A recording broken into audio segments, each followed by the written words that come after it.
démontré un professionnalisme exemplaire et nous arrivons aujourd'hui à cette proclamation officielle du résultat du second tour de présidentiel. Le candidat Erad Zoropian a remporté donc la victoire du deuxième tour avec un score de 53%, quelque chose d'appréciable, et je tiens à remercier tous les électeurs de l'ensemble du peuple malgache, car comme disait Madame la Présidente de la Sénat, la véritable victoire aujourd'hui est celle du peuple malgache qui a su démontrer avec sagesse et maturité que nous pouvons résoudre la crise politique malgache par les urnes et mener à terme ce processus avec l'ensemble de la communauté internationale et des partenaires étrangers. Croyez-vous que la victoire est déjà acquise pour Erad Zoropian, ou est-ce qu'il faut s'attendre à des surprises lors de la décision de la CES? Écoutez, aujourd'hui c'est une proclamation, je dirais, provisoire, mais elle est officielle, avec la présence des partenaires de la communauté internationale, la SADC,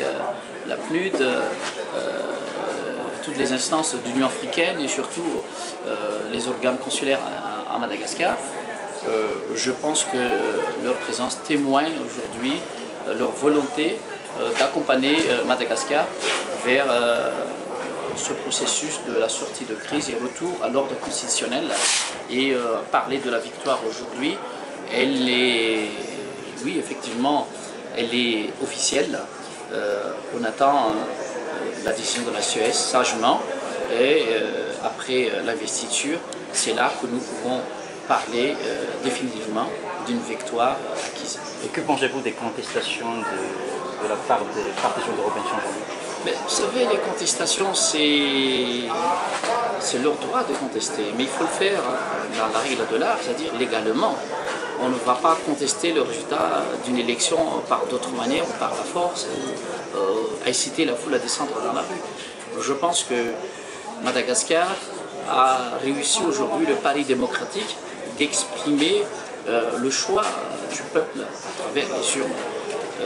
C'est un choix légitime et souverain surtout, et il appartient à tous les candidats de respecter ce choix. On peut contester sur quelques, je dirais, cas isolés, majeurs, mais cela ne va pas non plus affecter l'ensemble des résultats, qui pour moi est un résultat plus que flagrant pour la victoire du candidat. Pourtant, le grand débat juridique actuellement, c'est l'effet rétroactif de la décision de la CES, et si cet effet rétroactif sera mis en application, il y aura beaucoup d'annulations et vous risquerez de perdre l'élection. Vous savez, vous pouvez quand même demander aux juristes. Le principe déjà de l'application de la loi, c'est la non-rétroactivité de la loi. Donc, s'il s'agit de faire un cas exceptionnel pour l'élection malgache, je ne pense pas que ce soit un meilleur exemple pour fléchir au principe de non-rétroactivité de l'application de la loi. Je pense que c'est un faux débat. Madagascar et le peuple malgache regarderont aujourd'hui vers l'avenir. L'avenir, c'est quoi? Qu'est-ce qu'on attend aujourd'hui des partenaires sociaux étrangers? Qu'est-ce qu'on attend d'un projet de société? Et qu'est-ce qu'attend réellement le peuple malgache avec un nouveau président élu pour la 4e République? Je pense que le vrai débat, il est là.